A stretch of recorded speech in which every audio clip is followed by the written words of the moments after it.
So, Dad, Mm-hmm. I'm starting a podcast with a friend of mine. What's that? It's basically like a radio show, but it's on the Okay. internet.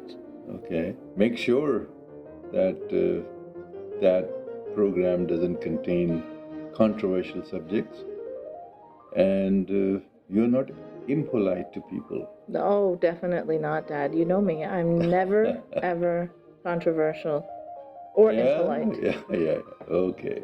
Yeah, you don't really believe me, do you? Oh, yeah. You don't. Welcome to Polite Conversations with Eiynah and Paul. We promise this to be a place where there will be nothing controversial ever discussed by anyone about anything. Sex? Nope. Politics? Definitely not. Religion? Are you kidding me? You get a female ex-Muslim together who happens to be a minority with a white, ex-military, ex-Christian American male and watch the magic happen. Polite Conversations with Eiynah and Paul. Welcome to the conversation. Welcome to the very first episode of Polite Conversations with Eiynah and Paul. Nothing offensive shall ever be discussed here. Certainly not sex, politics, or religion. So it's me, Eiynah, your ex-Muslim host from the Nice Mangoes blog, and Paul. Hello, Paul Sading, the Q podcast and creator of Atheist Apocalypse podcast. The rare creature that he is, white heterosexual male. There aren't enough of us around, Eiynah. And we are incredibly fortunate to be starting off with such a fantastic guest today. Let me take a moment to introduce the wonderful, inspirational, ex-Muslim activist, Maryam and Namazie. Welcome to the conversation. Hi, it's a real pleasure to be here. Thanks for having me. Thanks so much Yeah, for thank you for joining us. joining us, Maryam. So you've been really busy lately, and we have quite a few things to ask you questions about. Firstly, you guys started an amazing campaign called the ExMuslimbecause. Can you just tell me a bit more about that and how it came to be and how popular it got, how quickly? Yeah, ExMuslimbecause is actually the idea of one of our activists, Rehane Sultan. She's a Bangladeshi secularist and ex-Muslim. She was talking about how it would be great to have this hashtag so that people can see that we're not ex-Muslims because we want to be anti-Muslim, but because we have reasons for wanting to think for ourselves and that we have a right to leave religion and to criticize it. And so at a volunteer meeting, we thought, well, we decided what the best hashtag would be. And we basically didn't really think that it would take off in this way. We thought we'd announce it a few weeks earlier and hope that by December 10th, which is International Human Rights Day, we would have enough, hashtags and people joining in so that we could showcase them and say, look, there are so many people out there. Of course, it took off like crazy. In 24 hours, it had already trended. And I think the last time we looked, 120,000 people had joined in the conversation. Wow. From 65 different countries. So it was amazing. That's really, and for me, I mean, personally, it was so touching because as an ex-Muslim myself, I felt really alone for a lot of the time. Like when I didn't know other ex-Muslims existed. I grew up in Saudi Arabia, and I mean, I stopped identifying as a Muslim even as a teenager. So just to see this come together and see so many people in the videos and photos, it was really emotional. And I mean, those videos, they kind of made me teary-eyed. Yeah, I think that's the case for a lot of us. It's funny how it did make a lot of us feel teary-eyed. It was so heartbreaking at times, inspirational at others, funny. It was just really. It sort of felt like our coming out party, like Exactly. a mass party. So, I mean, it was like a bunch of people coming together saying that we don't have to be ashamed of, who we are, and we have a right to leave, and that doesn't make us bigots. Many of us chimed in to tell the bigots who were kind of hijacking our tweets to stop, I think. But on the other hand, a lot of Muslims got offended just by the existence of the hashtag, right? Yeah, I mean, I think there were Muslims who did support us and tried to join in and say that we have a right to leave. And of course, there were Yeah, others who were offended. There were a lot of so-called left liberal progressives who were also offended, right, on behalf of the so-called Muslim community. So that was very interesting. The BBC Trending and World right. Service did a program on it, which it just really made me so frustrated to see how they had turned something that was so wonderful into something that was basically, not the right time, feeding into bigotry, xenophobia, and all of that, when actually it was just defending such a fundamental human right. Right, and one that they would support Christians for in Oh, a second. definitely. Well, and Miriam, for anybody who's not familiar with what happened and how it was portrayed, can you kind of give them an idea of how they presented it? Yeah, I mean, it's interesting because I went to their studios and we had a half an hour interview about the issues. And when they did broadcast it on BBC World Service, they had two Muslim men basically speaking about how it was not the right time, right after Paris, that it was feeding into bigotry against Muslims, and also that it was something that was not a helpful thing to do. And it's very interesting, given the fact that one of the things I did say was that yes, it's after Paris, but Paris is not the only marker for many of us. There are people getting killed by Islamism every day. Every day is a Paris in reality for many people in the Absolutely. Middle Right. East and North Africa. And how can it never be the right time for something that is so fundamental and necessary? It should never, it should always be the right time to talk about basic rights and the right to think Absolutely. freely. Right. And Yeah, so sorry, continue. yeah, no. So I just found it really frustrating. I've had this experience with the BBC a few times before. One was on, when they had asked me to come and speak about the impending stoning of a woman in Iran, and I was waiting to come online, and they basically interviewed two people who defended stoning, one What? from a Sharia court here in Britain and one from Tehran, and they didn't let me come on, and they told me they didn't have time for my contribution. And honestly, after that, I just burst out crying, because I felt so frustrated that here's Hmm. a woman facing death by stoning. They've had two people defend her stoning sentence, and they haven't put me on. And, I felt the same way after listening to the BBC trending program. I just thought, gosh, how can they turn something that is so wonderful into something so ugly? Right. Well, worst of all is that they used pre-recorded clips of yours and they let other people respond to you, like in real time, which I think is a very unfair way of doing it, where you cannot respond back. You're just a recorded clip and they can say whatever they want in response to what you said, but you can't Right. defend yourself. Yeah, and the thing is, if you look at BBC trending videos, they're not usually like that. They're pieces about something, and they oftentimes stand on their own. They're standalone pieces. It's interesting. Whenever it comes to us, suddenly there needs to be balance and impartiality according to them, and usually it always ends up not in our favor. The sort of balance position, so called, that they try to hold. What is Right. that And that creates that kind of atmosphere, Miriam? I mean, and I know I'm putting you on the spot with that, but I'm just curious because, living in America, we're not familiar with the lay of the land over there when it comes to these types of issues.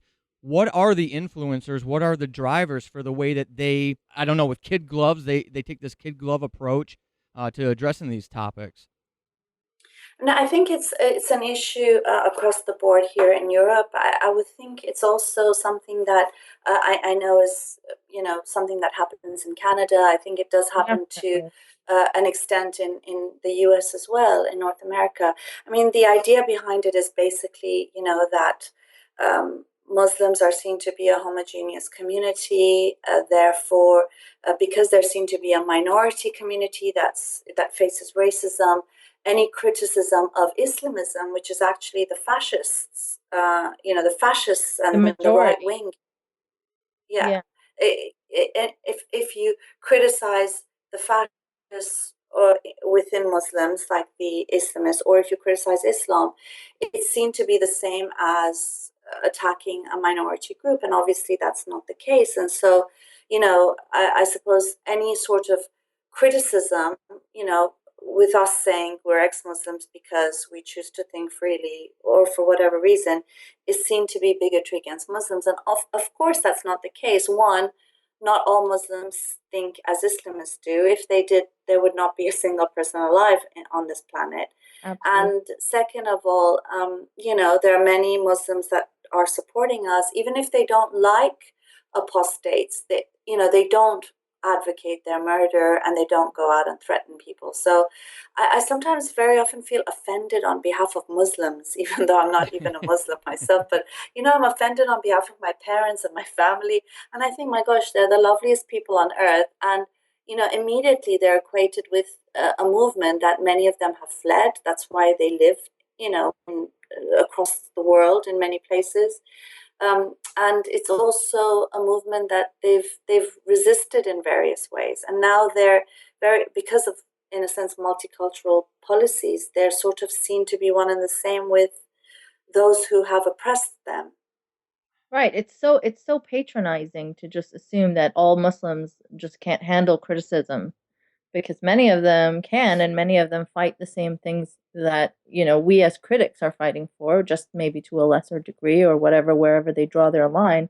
But that Yeah, diversity doesn't get recognized by this left, which is kind of racist in itself, I think, bigoted or racist, where they yeah, definitely.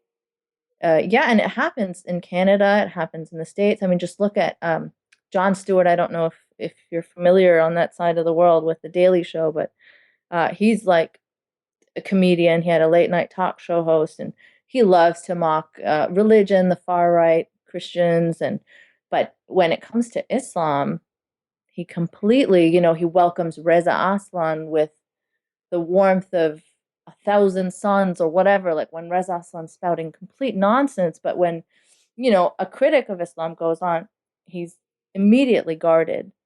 So Mm.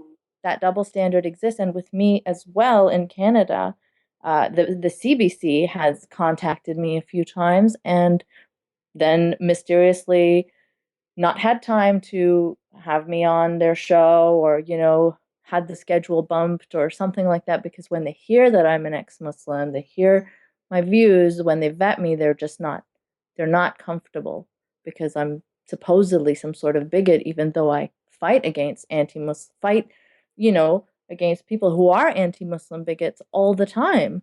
But they put me in the same camp as them. So it's very frustrating. I can understand how you must feel when the BBC does that to you.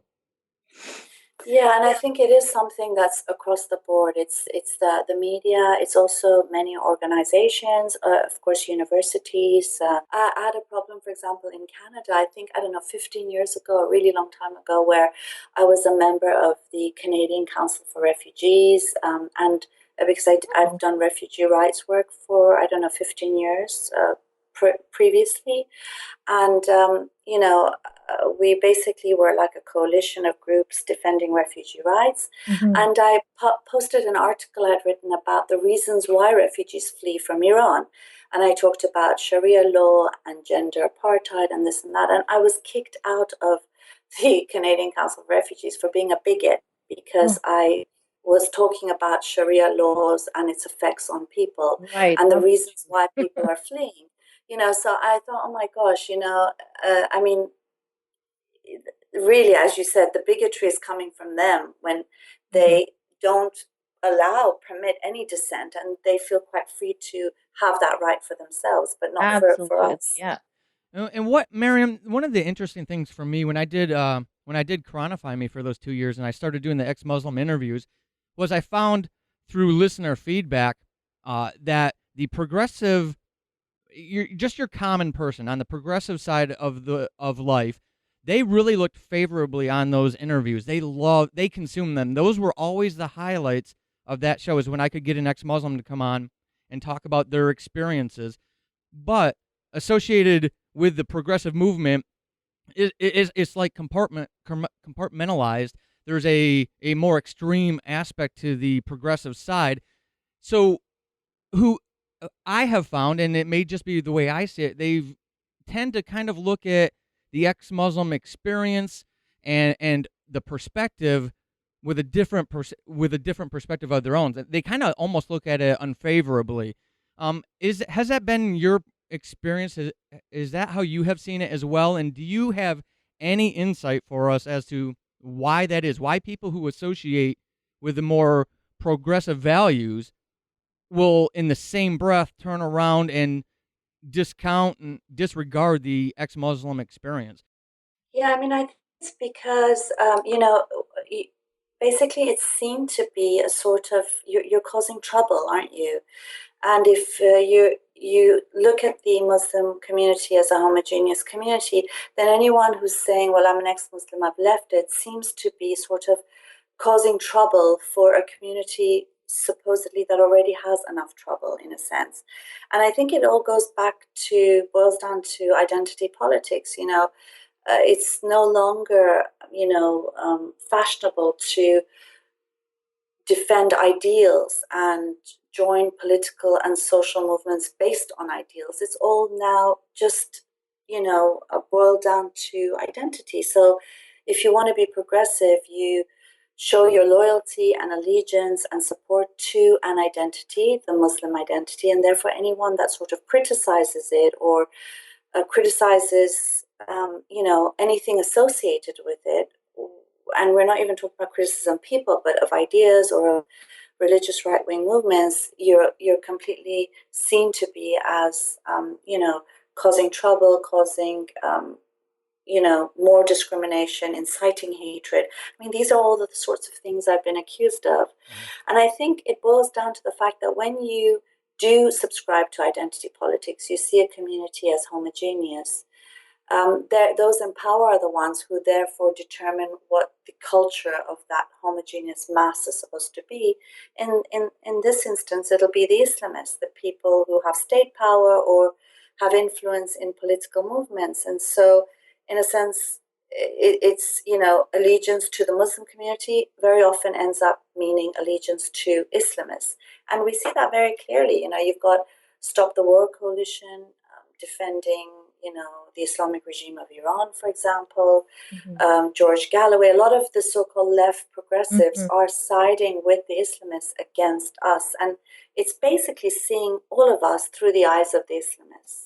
And it's so short-sighted too, because if they intend to sort of stand up for the underdog, they completely skip out on the minorities within the minorities. And how is it that they just cannot see that? It's bizarre. Yeah, you're right. And I think part of it is they can't see it because the community is a homogeneous mass according to them. So there are no free thinkers, there are no dissenters, there are no ex-Muslims. And if you say you're an ex-Muslim, you're a native informant or you're, an Uncle Tom or by the colonizers. Yeah, whatever they call us, every day. So, and it's basically, I think, multiculturalism as a social policy and identity politics has seriously warped the brains of generations of those who are on the left and who are seen to be progressive. And so they actually cannot see dissent. And because they see everything through the Islamist narrative. And that's why I think it's so important for us to show that dissent exists. We're actually doing a big service, not just to ex-Muslims, but for many Muslims who are also stifled by this homogenized view of the Muslim community. So I think actually what we're doing, we are often seen as troublemakers. We are seen as people who just provoke and go a bit too far. But I think, in a sense, we are going a bit too far for all of us, and not just for ex-Muslims. That's how progress has always happened, right? Like, interracial marriage didn't just become acceptable because people decided to be polite about it. People decided to challenge these bad ideas and say, no, well, human rights are human rights, and people deserve equality. And that's basically, what we're saying is we will challenge bad ideas. And it's so important to do that. It's important to go far. It's important to provoke in some situations. It's important to be blasphemous. and draw cartoons that are blasphemous, because without that, we'll never move ahead. Well, one of the things that I liked about what your work, Maryam, with that hashtag campaign is because it, you can fight these battles at policy level all day long, but you have to win it at the grassroots level. And I think that's what you all, Paul's perspective, that's what you all accomplished with that hashtag. As someone who is never a Muslim, I found myself invested in following that hashtag because of those, the personal anecdotes that, that impact of a single human being, a single voice multiplied thousands of times over. That was very powerful. And I think that was a big win for you all. Definitely. Yeah, definitely. Yeah. I mean, I agree. It is important to provoke and to challenge. I do agree that, blasphemy and apostasy, when it's banned and illegal, it should be celebrated, and it should be done every day as a way of normalizing it and pushing the boundaries as far as possible. I think if we look at this hashtag, and even before that, a few years ago when the Council of Ex-Muslims was established, since then, it's not actually a very long time. I think it's 8 years now that we've been formed. We have now so many ex-Muslim organizations, local groups, and people speaking up as ex-Muslims in a way that would have seemed impossible only 7, 8 years ago. And so I think all of, this sort of provocation, I know oftentimes we're criticized for it, just leave it be. You've left, don't make a big fuss about it, and you won't need to be threatened. That's what the Islamists will often tell us. Yeah. But also there are some in the ex-Muslim so-called community, and I say community because, again, we're not all the same as well. We have people who are bigoted and on the far right, as well as people who are on the left and in the center, and just like any other group of people, so but I think actually that this what's in time, it's proving that it is right to do this, and as you said before as well, Eiynah, is that this is the way you change things, you push boundaries. It's uncomfortable, of course. Very often it's seen to be going overboard, being too provocative. But eventually we're seeing that, it does make a huge difference. And it makes a huge difference very, very quickly compared to trying to do it quietly behind the scenes. I don't think that ever really works. Right. And speaking of making a difference, I think you made a huge one with your recent talk at Goldsmith University, where the Islamic Society decided to try to stop you from being allowed to speak, and they released a statement, and weirdly the Feminist Society released a statement in support of the Islamic Society, the LGBT Society. You were still brave, you went on, and you were still heckled, harassed. They were sitting in the front row, these people from the Islamic Society. They were one even pulled the plug for the projector, I believe. Can you describe how it was just to talk in the face of all of that? Yeah, well, I mean, if you see the video, it is quite an intimidating climate, and they shut the light off. They first of all they waited till my talk started, and then they came in, banging the door, throwing themselves on the floor. You can't see that bit because it's on me, the camera, until it zooms out a bit so that you can see parts of the audience. And they kept shouting "safe space" and trying to. I know it was hilarious. Honestly, I felt like I was in the Twilight Zone. Right, because if anyone needs a safe space, it's you who's being attacked. Exactly. So I mean, it just I knew that there might be trouble because I heard that they had written to the Atheist Society the night before, asking them to politely asking them to cancel my talk. And so I knew possibly that they might come to make trouble, but sometimes they don't, because what they do is they try to put pressure on the group in order to get them to cancel the event before I show up. And so I will show up, and at times they won't come because they've done their behind the scenes intimidation. Other times they'll come and try to cause some problems. And this was, one of those instances. I mean, what I've been told by other people, and when I watched the video back myself, I looked really calm. You were You were awesome. honestly, I was after watching it because of course I didn't feel that way. Do you know what I mean? Hmm. When you're thinking a million things while you're trying to talk, I didn't feel as calm as I looked in the video. And for me, really, I just had two aims. One is to make sure they don't cancel it, because I thought if they cancel it, it's just going to be, something precedent for them to be able to just carry on doing that and intimidate other people where they, and also to try and make sure that it doesn't end into violence, because of course you also don't want people to feel unsafe coming to talks about apostasy and blasphemy and Right.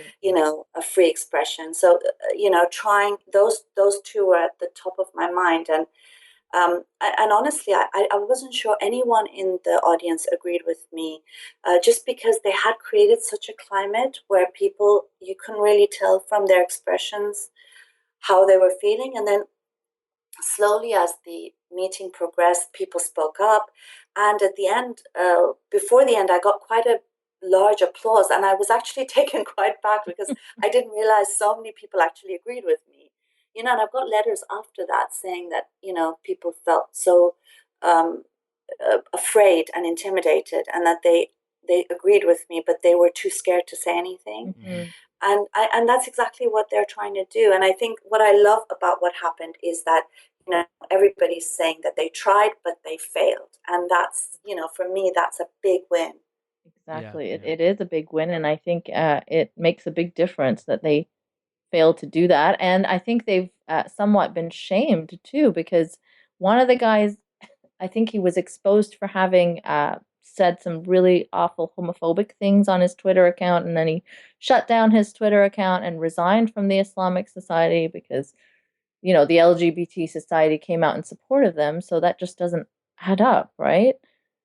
Yeah, definitely. I mean, I also think though that, why did, if they hadn't found homophobic tweets from the president of the Islamic Society, it would be fine. All what they've done would seemingly be fine according to the student union there. They didn't write to me about what happened.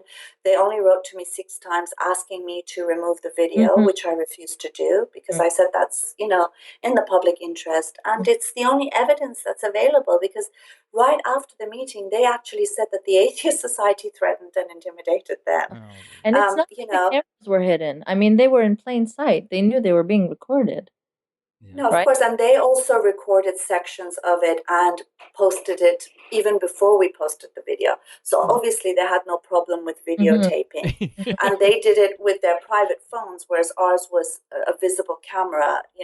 So they Mm-hmm. wanted to basically take only sections of me, shouting at the guy, telling him to leave, and wanted to make it seem like we were the ones who attacked them, basically. So when the video came out, I think it's very clear for everyone except for the student union there, which has issued a statement saying that they've concluded their investigation and that both societies may face disciplinary action, and they're going to give them training on external student policies and safe space policies. So And that's so basically, ridiculous. I mean, to treat them both the same when one is clearly the aggressor here.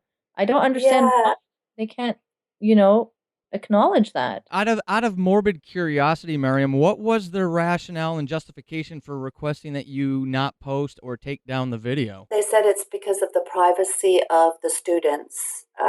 So the what I said is that it was a public meeting. It was implied consent, given the fact that there is a video, is in plain sight, and everybody saw that it was being recorded. And what's interesting, I mean, they also complained to YouTube at least 20 times, because it was posted on our Bread and Roses TV program channel. Hmm. And YouTube informed us that that was the case, and that they were investigating. But they also said that if no one's been named, and no one's, personal details are on, that it doesn't violate privacy things. So YouTube didn't pull the plug either. That's good. So I think the point I want to make is that they completely missed the whole point, as has this whole um, scandal over the president's homophobic tweets. Had those tweets not be found, it would have just been business as usual for them, and Hmm. it's still going to Right. be business as usual for them, because they'll just find another homophobic president. Yeah. What they're missing is that actually the Islamic Society, one of its aims is homophobia and misogyny, because it's not a regular, ordinary Muslim student organization. It is very much an Islamist organization. That's my opinion on this. And I think what they're missing is the fact that they've had speakers like Hamza Sortzis, who is, who has spoken out against homosexuality, who has said that beheading of apostates is a painless way to be killed. Right. And, obviously he's speaking from his And he was on perspective. Ashley Madison too, if I'm not mistaken, right? Yeah, exactly. Yeah. No, but I was telling them that it's actually, it is very painless for the executioner. And because he's speaking on behalf of the executioners, that's why he thinks it's a very painless way to be It's killed. ridiculous. I mean, what kind of justification is that? That like I don't even know what to say. How can you I know justify beheading people? but what I want to say is that this organization is doing all that. They found some tweets from him. He's the fall guy basically, and they're just going to carry on as usual. And obviously, the student union has decided they're not really going to take anything seriously enough. Right.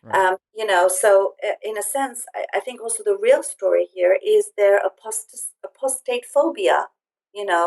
And this is a real phobia because it's about people, not about a religion or belief, which is, it has nothing to do with bigotry against people like homophobia or xenophobia. Now, Gita Sahgal, who's the head of the Center for Secular Space, she was actually the person who was fired from Amnesty International for criticizing their relationship with caged prisoners. Right, I remember. Because they're like defending defensive jihad and that sort of thing. They support the Taliban. Now, actually, one of the speakers at this Goldsmith Islamic Society was the head of caged prisoners, Maryam Beg. But what Gita said just the other day was that she went and spoke at Goldsmiths and there was no problem.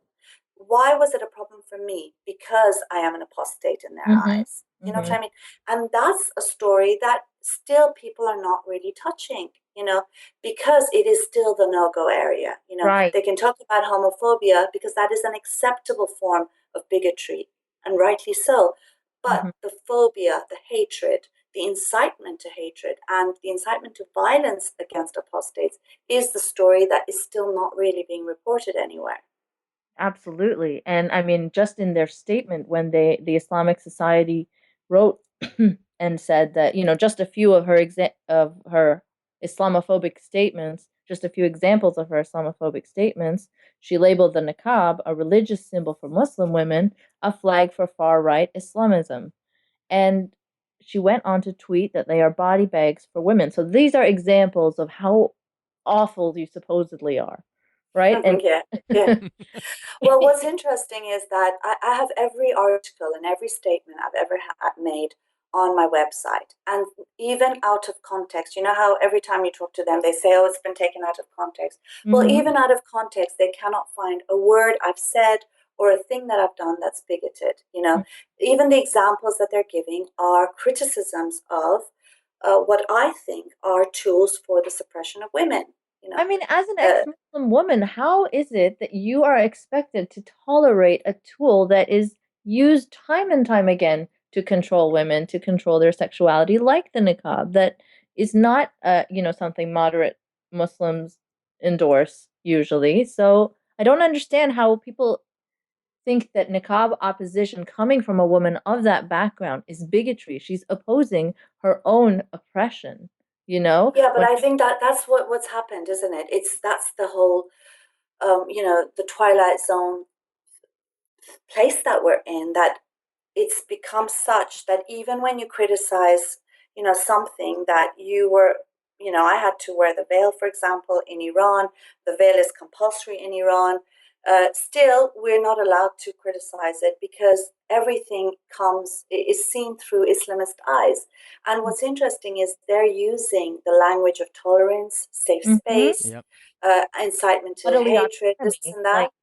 Yeah. Exactly, to actually promote their own intolerance, against women, against homosexuals and gay people, against free thinkers and dissenters. And of course, when you look at the niqab, there are so many Muslims who are opposed to it. Even the Absolutely. veil is so contested across the Middle East, North Africa, South Asia, So many countries that it's banned it. ridiculous. Muslim countries have banned it in the workplace and, different situations, while driving. I don't understand, why um, any challenge to it in the West is seen as bigoted when clearly even Muslim countries are, sometimes opposed to it. So Yeah, I mean, I definitely, yeah, definitely. And I think that's where, for me, I feel a betrayal really, because I know the Islamists are fascists. For me, I don't expect anything for them. I don't expect better from them. mm-hmm. But when a feminist society and an LGBTQ plus society, Yeah, they side with them, then I say, look, this is a politics of betrayal, and I demand an apology from them. definitely. What got me angry was their siding with the Islamic Society, not what the Islamic Society did. Yeah. And I think what they have done is, obviously Islamists are to blame for what they do. But what many of these people who consider themselves left and progressives and liberals have done is given the language and the justification and the legitimization for Islamists to wreak havoc across the globe, as well as, in many cities across Europe. We cannot say fundamental things that it's just, it's funny that I'm the one who's called controversial. I'm the one who's seen to be Mm-hmm. inflammatory. Well, I'm not calling for anyone's death. I'm not calling for anyone to be hurt or Yeah. discriminated against. I'm actually saying everyone has a right to religion. They also have a right to be free from religion. If Right. anything, it shouldn't be controversial. And the fact that it is just shows how much the Islamist narrative has taken hold amongst those who are supposed to be on our side. Mm. Yep. And I mean, like on a normal day, you'll see feminists fighting against slut shaming and stuff like that. That what women wear doesn't define what they are or what they do. It should not depend on men's lust to what they're wearing. Men are responsible for keeping their own lust in check, and women are not responsible for that, right? So they'll fight for that on like a Western plane, but when we fight for that and say that we are not responsible for men keeping their lust in check, it is not us that should be covered. We're deemed bigots. It's No, and also we're told that the veil is a tool for liberation. right. It's like saying It's the not. chastity belt or foot binding or sati, throwing a woman on a burning Right. pyre. Yep. These It's are the so ultimate liberation. They're liberate. anti-imperialist Yeah. expression, female rebellion. Yeah. Yeah. Right. Moving on a little from that, we were talking a bit about Islamism and how it's a far right movement within Islam, and the Western left can't seem to see that. But a bit about the far right in the West, I find that a lot of people can't, a lot of legitimate critics of Islam can't seem to distinguish between far right criticism of Islam and Muslims, which lumps all people in together, and then legitimate criticism of the ideology and bad ideas. And I'm finding that I'm seeing an increase in far right supporters, anti-immigrant sentiment, even in like the online atheist scene. Are you finding that recently? Yeah, yeah, I think it's very worrying. I think, I think before I say that, though, I want to say that I think any criticism is legitimate in the sense that people have a right to express Oh, their of their, course, their yeah. feelings and beliefs. I do think, though, I also don't even feel like hate speech should be limited because I think a lot of religion, for example, is hate speech Yeah. against apostates and women and so on and so forth. And I think hate speech can be quite subjective. I mean, a lot of people will say what I say is hate Hmm. speech, Hmm. you know. But I do think, obviously, that incitement to violence is a very different thing. And that's where we should be looking at Islamic societies and the far right in what they do. Hmm. But I think if people don't see the difference between, let's say, our criticism of Islam and Islamism, um, and the far right's criticism, I think it's because they might have an affinity with the far right. To be quite honest, Yeah, And I think that is I do interesting. know. I do notice that, especially if someone says, "Oh, there's no left, there's no right, there's no far right, we're all in it together." Well, Mhm. hold on, no, I'm sorry, no, we're not. Yeah. Because for me, I think if I'm anti-Islam, as I'm anti any religion, or anti-Islamism, as I am anti all religious right Mhm. movements, whether it's the Buddhist right or Mhm. the Hindu right, Mhm. Mhm. the Christian right, and so on, the Jewish right. It's because I want to defend citizenship rights, universal rights, and equality. For example, it's not because I want to defend my religion or my Western civilization vis-a-vis the savages, the Right. other. Right. Right. Um, and what's interesting is, though the left that we don't agree with, the regressive left, as some would call it, because Mhm. I'm very much firmly on the left myself, and Mhm. the far right, though they seem to think that they disagree, they're actually using the same analysis of the situation. They're both seeing the Muslim community as homogeneous. Mhm. So with this regressive left sees it as homogeneous, and therefore they side with the Islamists. The far right see it as homogeneous and therefore think all Muslims are the same as Islamists. So they want all Muslims out. They want the Quran banned. Mhm. Both of them cannot see dissent. Both of them cannot see, the many who are resisting in various ways, in many with great risk to their lives as well.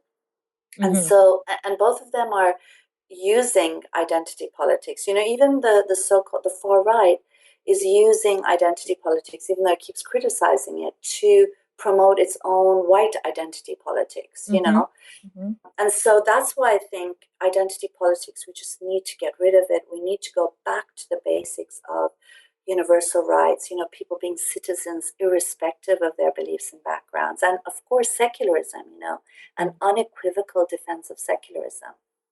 And I've seen people that are your critics kind of describe you as this um, person who will not, see any criticism of, mass migration or mass immigration as legitimate, or you just want complete open borders and no vetting. And I'm sure that's not true, right? I'm sure you see Yeah. that there is some uh, legitimate concerns to be brought up, perhaps not blanket condemnation, but what are your Yeah, thoughts? I mean, yeah. The thing about with mass migration, yeah, I'm for open borders, and I think refugees have a right to asylum.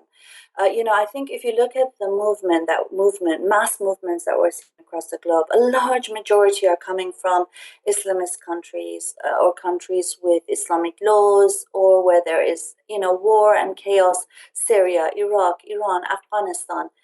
Look at these statistics in every country, who are the majorities, and it is very much a large portion of these migrants and refugees are coming from there. So from my perspective, it's not enough just to support the atheist Mhm, migrants who are coming. mhm, mhm. Because when you live in a society under Sharia law, everyone is at risk. Everyone can be a target for various reasons. Your hair is too long. You're wearing jeans. Mhm. You went to a party and you're dancing. You're in love with someone you're not supposed to be in love with. You laughed out too loud. You sang. You tried to go into a football game. Yeah. Where there's gender segregation. I mean, everything is a criminal offense. Yeah. They are against 21st century life. And so there are ordinary people, not necessarily political, not necessarily atheists, might be Muslim, might not, who are constantly being pushed back and suppressed by Islamism. So my point is that the people who are fleeing have a legitimate reason for fleeing. A vast majority do, and Mhm, also that this is a democratic way of saying no. They are the only way people have in the face very often of guns and bombs and decapitations and mhm, Sharia courts, kangaroo courts, is to vote with their very feet and to leave. mhm, And we know that leaving is not an easy thing. If anyone who's listening has left, mhm. it's hard. You leave everything behind. You leave everyone behind. One a reporter asked me for video footage from when I was young. Well, I don't have it. I don't have it. We left everything behind. You leave and you go and you're Yeah. treated like crap and you're stopped at borders, and you don't know when you're going to be able to find a place where you can manage to set roots and feel like you belong. It's Right. not an easy thing to do. Plus, with the closed borders, it is an impossibility for many people to leave. They're literally dying trying to get out. Mm-hmm. So my point is that it's a right. There's the 1951 Convention for Refugees, the 1967 Protocol. Asylum is a human right, just like the right to life is a human right, just like the right to food is a human right. My point is that you cannot decide who gets rights based on whether you like them or not. And it's as simple as that. You don't like someone, you can't deny them access to a hospital. You can't deny them access to, child welfare provisions just because you don't like this child. He's too naughty. Mm-hmm. What I want to say is that you shouldn't be making restrictions and conditions upon a right. Yeah.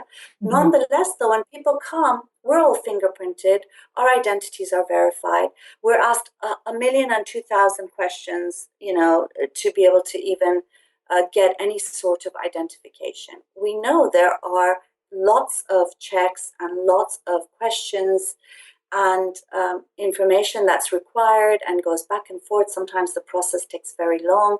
So obviously, that is part and parcel of things. But what I want to say is that when you start saying that I only want those refugees who are the good Muslims, the ones that I like, How can you even figure that out, first of all? Exactly. It's subjective. And second of all, you can't place your restrictions on people based on what you think.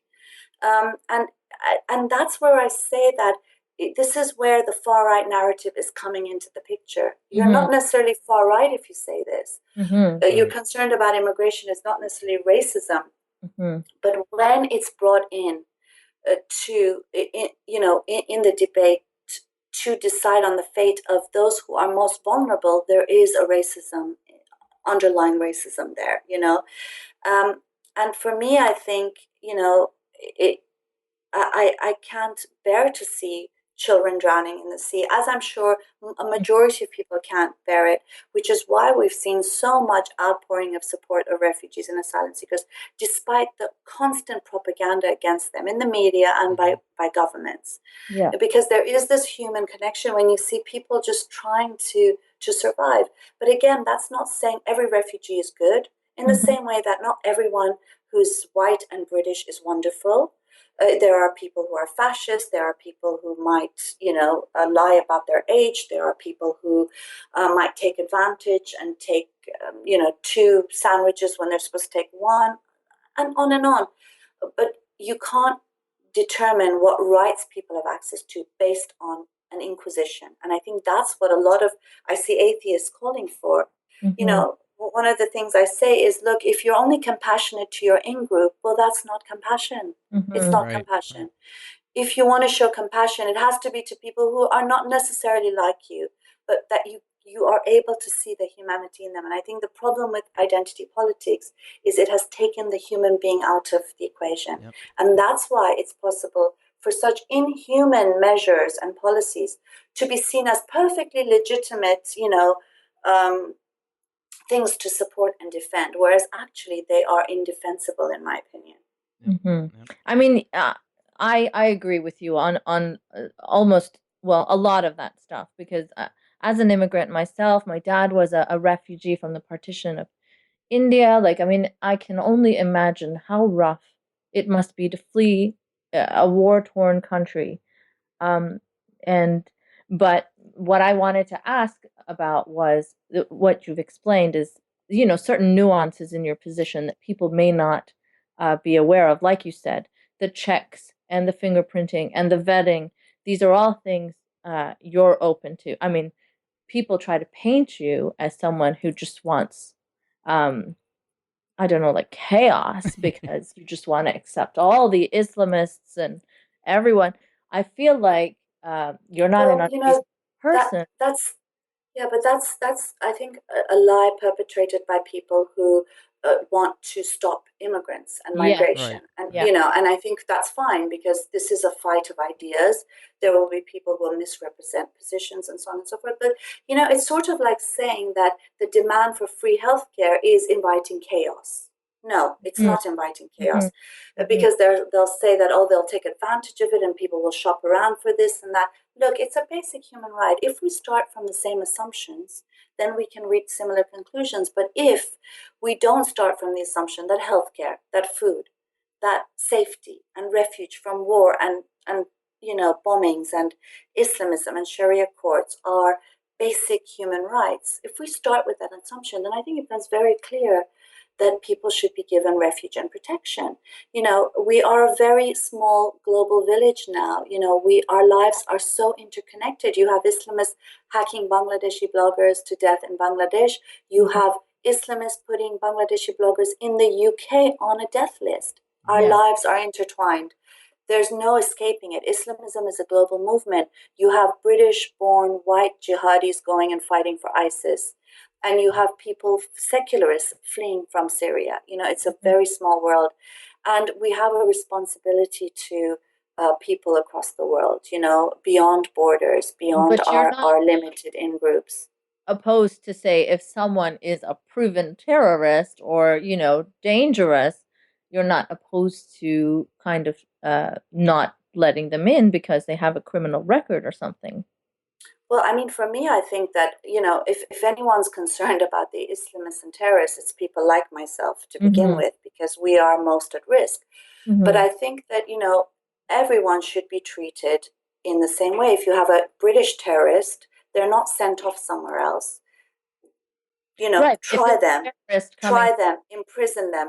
What I worry about is you find a terrorist, you send them back to Syria so they'll kill more people there, or to Iran. Try them in an international court, put them in jail, prosecute them. It's all of our responsibilities.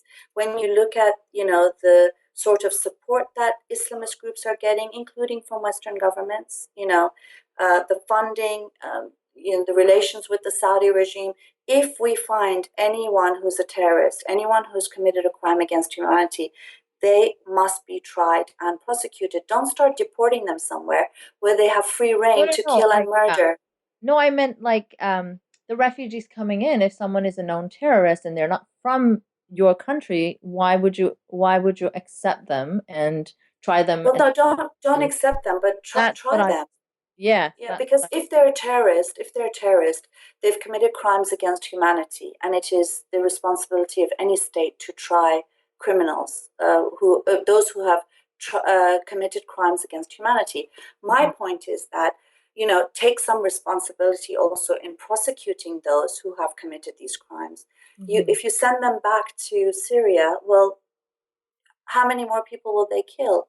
My point is that, yeah, we should prosecute people who've committed crimes, but I have a problem with presuming that those who are fleeing are either all ISIS, they're all Islamists, they're all Yeah, it's horrible, the evil Right, people. right. generalization and not recognizing Yeah, that yeah. future ex-Muslims, liberal Muslims fleeing from ISIS, they're all included in that large Yeah, and group. also it could Yeah, be conservative Muslims they who would could never be. hurt a fly. Yeah, Yeah, I've got family members who are very conservative, but really lovely, decent people. yeah, yeah, So my point is, treat people as individuals, not as a collective. And yeah. I can this agree is with my that point. totally. Do Yeah. not place collective blame, and don't also give collective a green card. The Muslim community can do no wrong according to the lefts and liberals, so even the Islamists get a green card to do what they want. Yeah. No, treat people and groups and movements, treat people as individuals, recognize groups and movements that are causing havoc and deal with them politically. And if anyone has committed a crime, you treat them as a criminal. But just because you have a doctor, for example, Shipman, who murdered his patients, you don't place collective blame on all Right. doctors, Yeah. but don't do that with migrants either. My Mhm. point is, when you place collective sort of judgments on people, there is bigotry behind that, because you Yeah. cannot see the humanity of people. Right. And that's what we need to move away from. Yeah. The generalizations just don't fly with me either. But speaking of this topic, I saw you get into an interesting discussion with Sam Harris on Twitter. Um, do you have any comments you can talk about or? Yeah, well, to be to be fair, I mean, I haven't read much of Sam Harris's work, but the things that I have seen, one was where he supported the profiling of Muslims, and the other where he did say, yes, we should, support Muslims, the secular, the liberal, the ones that are just like us. Mm-hmm. Those things really, I don't agree with, and for the very reasons that we spoke about just previous to this. So for me, I think it does place collective blame. He says he doesn't, but I think it does, and I think it's sort of like, yes, we can show compassion, but only to those who look like us, who sound like us, who are like us. But that's not real compassion. And also, that's not recognizing that whether you like people or not, they have rights. They have fundamental rights. Whether you like religion or not, as we know, people have a right to religion. And whether you like it or not, people have a right to be free from persecution and to be able to live in some sort of safety, even if they're, Muslims, or, even if they fled from what very often people think are, those, Muslim territories where they're all barbarians and savages, whereas of course we know that's not the case. There's so much dissent and resistance in countries that are ruled by Sharia law or Islamic states. In fact, I think that there's so much resistance. That's why the Islamists need such violence, such indiscriminate, brute violence. If everyone agreed with them, why would they need to be decapitating people and throwing them off buildings and segregating women and putting them in mobile body bags? There is this sort of resistance and dissent, particularly since there's so many young people like in Iran, for example, 70% are under 30. Well, of course, it's just logical that there's going to be huge amounts of resistance and dissent.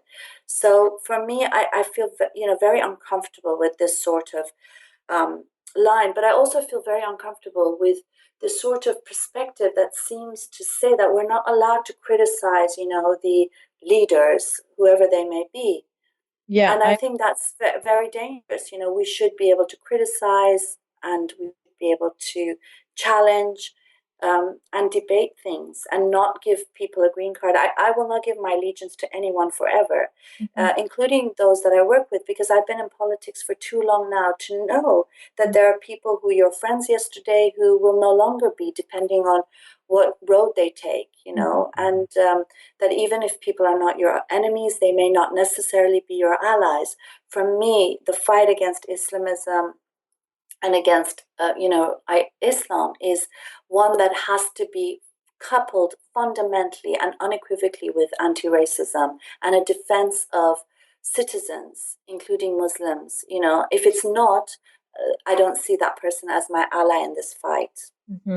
Well, I mean, Sam and you both, I'm a fan of both of you, and I'm not sure that I agree with that assessment, because I feel that he does make an effort to distinguish between people and ideas and not generalize.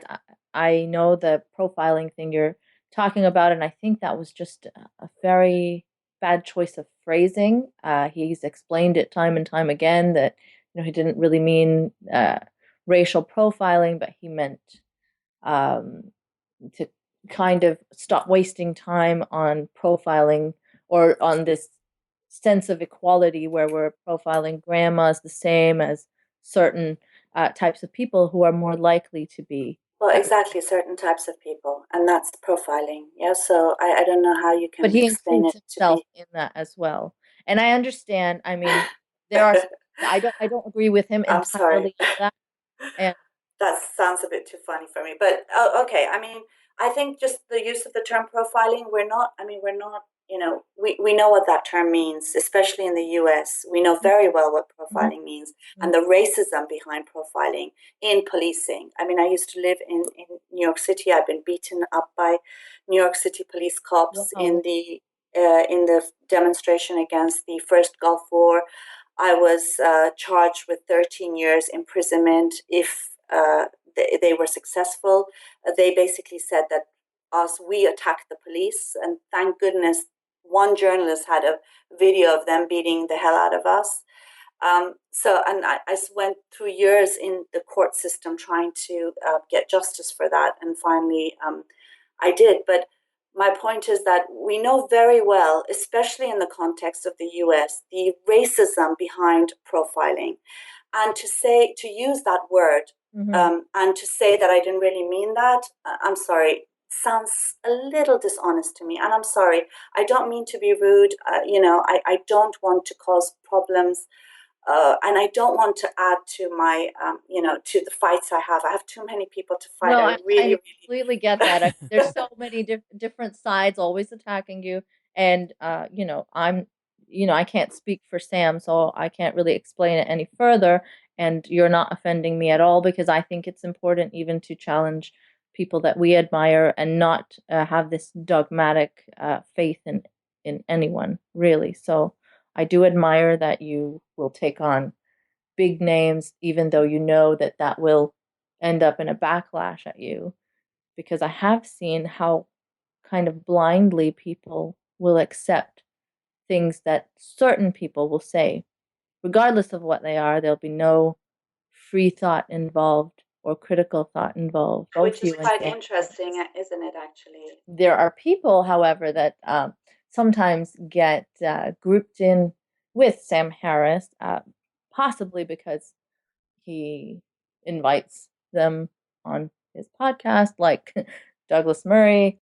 For me, I spend as much time fighting the far right and making sure that they're not able to use what I say, Right. as I do fighting Islamism. And I think for me, that's what I mean when I say it's key in the West, in particular. In Iran, you're against the Iranian regime. You don't need to worry about racism. But when you do live in, I mean, obviously there's racism in Iran. I don't mean it that way. There's huge amounts of racism against Afghans, even fascism against them, against minorities like Turkish-speaking Iranians and so on and so forth. But what I mean is, a criticism of Islam and the Islamic State is not meshed with racism. So you can just be against the Iranian regime. Here, you do need to have an anti-racist component to your Definitely. Because it to gets your highlighted all struggle. the time, right? Like racists and bigots uh, enjoy criticism of Islam for their own reasons.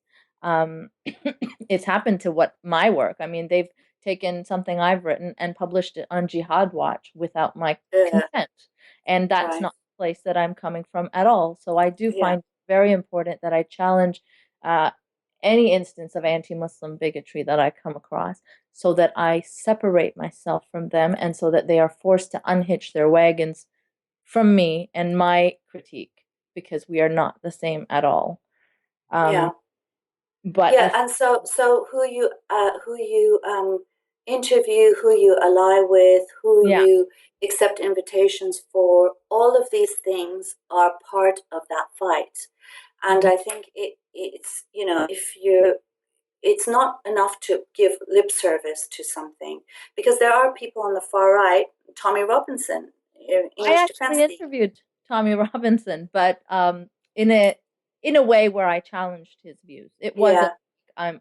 I'm so honored and so impressed by your views. It was like, well, Tommy, we agree on our criticism of Islam, but how can you be generalizing people? You're being counterproductive to the cause itself. If you care about the cause, you should have productive conversation and not Yeah, but the point is though that they will also say that they're not being anti-Muslim. A lot of the far right will say that, and obviously, you need to judge political movements in particular by not only what they say and also people, but also what they do and where they stand on key issues.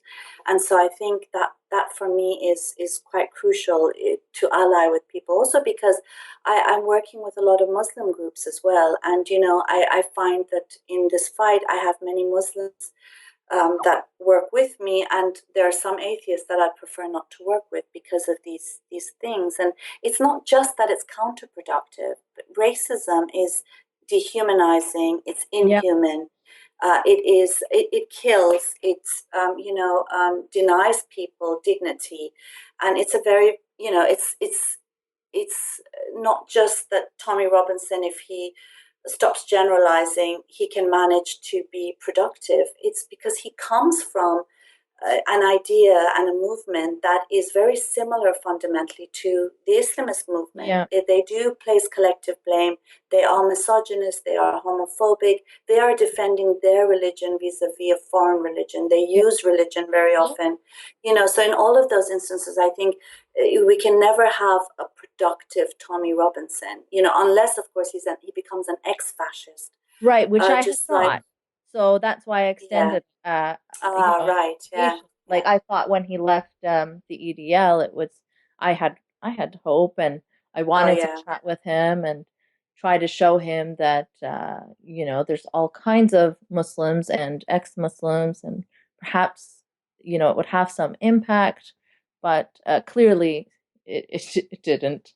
But it was an interesting conversation Yeah, I nonetheless. mean, what I said when he left was that we have to see, because it's not enough to say that you've left. One, you have to also make a break with your past. Like Majid Nawaz is not just an ex. He doesn't just say he's an ex-Islamist. He makes a break with Islamism. Yeah. Very clearly, he criticizes it so that you can take him. Yeah. It's not just that you have to believe his word. You can see what he's doing and how he's made that break in his criticisms, in his defenses. With Tommy Robinson, he was still defending the EDL lads, and of course now he's with Pegida, and very clearly he says that I didn't think it was the right time then, but now with Pegida I see that this is the right time for Europe. So the only reason he left was because he thought he would have more access in another sort of reinvention, which was not really a reinvention anyway. So I think, these things are important, in the sense of making very clear that these are different movements, not just because they generalize, but because they're also very inhuman in in what they do and say. Right, but I mean, I feel like it's okay it's good to have conversations with people who you oppose so greatly, but as long as you challenge them rather than side with them, Sure. right? No, sure. No, I don't mean you shouldn't have had the conversation with them. Yeah, I mean as an alliance. Do you know what I mean? Because yeah, I'm actually yeah. answering. I do have people saying, well, you should be working with the EDL, you should be working with Stop Islamization of America and Europe. And because you're saying the same thing, and I want to say, no, we're not saying the same thing. The No, Iranian regime is anti-US militarism, and so am I. That doesn't mean I'm saying the same thing as the Iranian regime. Yeah, it's You very know, and simplistic. it's very different, because it's why you say it, how you say it, it's for what ends you say it. If you say you're anti-Islam because you want to get rid of all Muslims and immigrants, well, that's definitely a very different aim than what my aim is. And so Right, I and think these things are important. when people pair up you and Douglas Murray, it makes me laugh because they're like, "Oh, my two favorite commentators on Islam." I'm like, that's an amazing comparison because they're literally Night opposite. and day. Yeah. People just see, oh, criticism of Islam, we're all in the same boat, but we're not. Yeah, There are many exactly. shades, angles, degrees, and I think it's important that we make these distinctions as well so that we can move ahead with the conversation rather than be delegitimized by being all tarred as bigots, you Yeah, know? and also I think some will say that it weakens our movement by separating it, but I think it actually strengthens it, It because it strengthens it. attacks the concept of identity politics as well, that we side with people based on politics and ideals, not based on identity. And Yeah. also, that this is beyond identity. There are people who are in the East who are defending these ideals, and people in the West who are opposing them. It goes across borders and boundaries, and it's working together in solidarity over ideals and politics rather than, you know, identity politics, which is so regressive. Yeah, I mean, I think it's fine to have disagreements amongst atheists. I think there's sometimes people feel that we shouldn't be criticizing each other. I think we Yeah. saw that with that Sam Harris thing. Yeah. I Yeah. also was taken aback by how strong the feeling was when I criticized Adam Dean's being hired at Quillian Yeah. Foundation. And I think it's it is, then you can kind of see how people in the so-called Muslim community feel, because they're being told, don't criticize, don't speak up, because it will then Make us open all look up. bad, or Exactly, make us yeah. all look bad, or just make it easier for people to criticize. And I think that should be a very natural part of, especially people who consider themselves free thinkers, skeptics, atheists. It shouldn't be so difficult. And I'm taken aback by how strongly people feel that criticism shouldn't be allowed, because Majid is under attack, because Sam is on our side, and you shouldn't be criticizing him, and so on and so forth. And I think, in fact, it's very healthy to be able to criticize, and to be able to challenge, and we need to do that. Uh, and it's important to remember that, you know, I at least have never signed my name in blood anywhere, not in my political party, not in my beliefs. They Mm-hmm. are changing Mm-hmm. constantly. I'm revising them. I'm making new allies every day, Mm-hmm. and turning my back on old ones. I've worked with people who are now on the far right, people who Yeah. are, unfortunately, that's how things go. People who have changed a million ways, as have I, most probably. And Yeah. so I think it's important to see the struggle rather than identities and who we're allowed to criticize and not, and limits placed on it. Right. And to not stagnate with our ideas, right? And that's why it's important to keep rethinking and challenging and reassessing where we're going. There's such a fine line between the apologist camp and the bigot camp, and in between there's a rational discussion, but it's so minor because the extremes are shouting louder and they're the ones dominating the conversation. Yeah, So definitely. Yeah. For me, it's not just about having a conversation, but mhm. it's about mobilizing support to change the situation, to change the status quo, to push back Islamism, the religious right, and to push forward a more secular, more equal society. So I think um, that's why it is important to be very clear what we're fighting for, where we're headed, because I think, I think a perspective that is both anti-Islamist, anti-religious ideas, or ideas that are unfair or discriminatory, but a defense of people and humanity is a sort of position that a majority of people can get behind. And that's why I think it's really important to be very clear in drawing the line against any sort of collective blame or bigotry, because it is what will help make this the mass movement that it is. But unfortunately, I think it's still, not as visible as it needs to be, and we all need to work towards making it visible, making it stronger, and hopefully bringing it to some sort of success. I think this is a great place to wrap up. And if there's anything else you wanted to add or say Or promote. or promote. Yeah, I mean, for me, I think one of our issues, of course, is funding. We have very, very little funding. And I think, we do have this problem across the board where we have religious organizations are so well funded, and Oh, we're yeah. not.